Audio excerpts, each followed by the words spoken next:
நம்மைச் சுற்றி சூழல் விழிப்புணர்வு தகவல்கள்.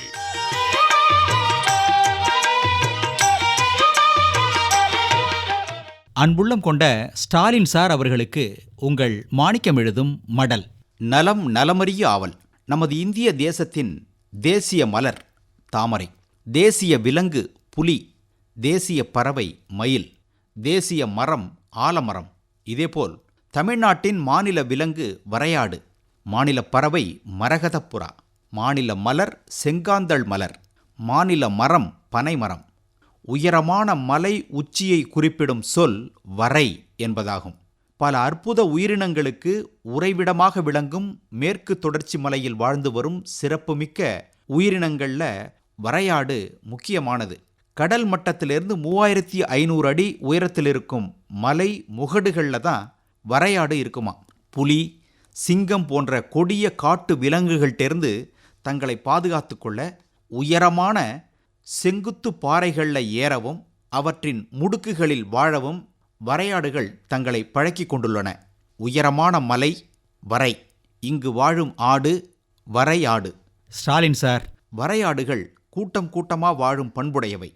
சமவெளிகளில் புல் மேயும் போது ஏதாவது ஒரு ஆடு மட்டும் மலை உச்சியிலிருந்து காவல் பணி செய்யுமா. 50 காவியங்களில் ஒன்றான சீவக சிந்தாமணியில் வரையாடுகள் பற்றி குறிப்பிடப்பட்டிருக்கு. இப்போ தமிழகத்தில் ஆனைமலை, மேகமலை, வால்பாறை ஆகிய இடங்களில் மட்டும் சில நூறு வரையாடுகள் இருக்கிறதா ஒரு புள்ளி விவரம். மேற்கு தொடர்ச்சி மலைகளில் காஃபி, தேயிலை சாகுபடி செய்வதற்காக பல நூறு ஏக்கர் பரப்பில் காடுகள் அழிக்கப்பட்டது தான் வரையாடுகளின் எண்ணிக்கை குறைந்து போனதற்கான காரணமா. இதைவிட ஆங்கிலேயர்களின் வேட்டை தான் இவற்றின் எண்ணிக்கை குறைந்ததற்கான முக்கிய காரணம். நமது அடையாளமான மாநில விலங்கு வரையாடு, மாநில பறவை மரகதப்புறா, மாநில மலர் செங்காந்தள் மலர், மாநில மரம் பனைமரம், இவற்றில் எதை இப்போ நாம் பார்க்க முடியுது? பனைமரம் தான் தெரியுது. செங்காந்தள் மலர் அங்கங்கே இருக்குது. மற்றதெல்லாம் புத்தகத்தில் தான் இருக்குது. ஸ்டாலின் சார், இப்படித்தான் நமது தமிழ் மொழியில் கூட நாம் தெரிந்தோ தெரியாமலோ நிறைய தவறுகள் செய்கிறோம். பக்கத்தில் இருக்கு அப்படிங்கிறதுக்கு அருகாமைங்கிறோம். இது தவறு. அருகில், இதுதான் சரி. அருகில் இதன் எதிர்ப்பதம் தான் அருகாமை. அவசியம் என்ற வார்த்தைக்கு சரியான தமிழ்ச்சொல் தேவை. முக்கியம், முக்கியத்துவம்னு சொல்கிறோம். இதற்கு இன்றியமையாதது என்ற தமிழ்ச்சொல் இருக்கு.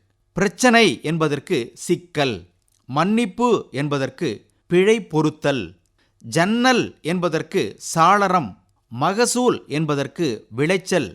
இது போன்ற தமிழ் சொற்களை நாம் பயன்படுத்தலாம்.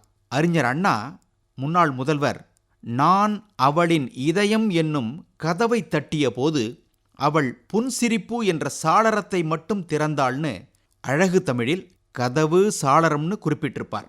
எல்லாமே நமது பயன்பாட்டில் தான் இருக்கு. இப்படிக்கு மடல் மாணிக்கம்.